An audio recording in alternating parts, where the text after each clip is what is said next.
21 చేత వెండిని ఆ, కొలిమి చేత బంగారును ఉమ్. తాను పొందిన కీర్తి చేత నరుని పరిశోధించవచ్చు. కొలిమి చేత బంగారాన్ని పరీక్షించవచ్చంట. మనిషిని ఎలా పరీక్షించాలంట?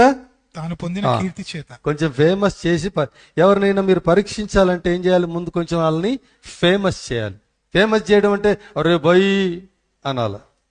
నీకంటే అస్సలు నీ తర్వాత ఎవరైనా అను, అప్పుడు పరీక్ష పెట్టినట్టు అర్థం.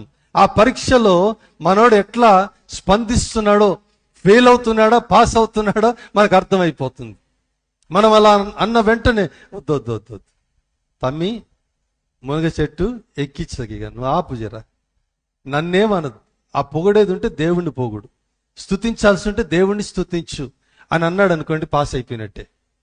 లేదు కొంచెం కాలర్ ఎగరేసి ఇంకా వాతావరణం అనుకూల పడలే, లేకపోతే ఇరగదీసేవాడిని.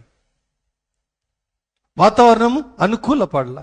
ఇవన్నీ ప్రభు జ్ఞాపకం చాలా స్పష్టంగా పరిశుద్ధ బైబిల్ గ్రంథంలో రాయబడినటువంటి మాట. ఎవరినైనా పరీక్షించాలంటే ఏం చేయాలంట? కొంచెం ఫేమస్ చేయాలి. అర్థమైందా? కొంచెం ఫేమస్ చేయాలి. నా ప్రియమైనటువంటి దేవుని సంఘమా, గ్లోరియస్ సంఘంతో దేవుడు స్పష్టంగా మాట్లాడుతున్నాడు. ఎంత సూటిగా ప్రభు మాట్లాడుతున్నాడు.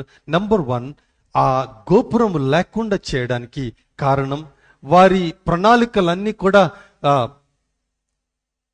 ఏమంటారు, వారి ప్రణాళికలన్నిటి కూడా లేకుండా చేయడానికి ప్రథమ కారణం వారిది స్వార్థపూరితమైనటువంటి ఆలోచన.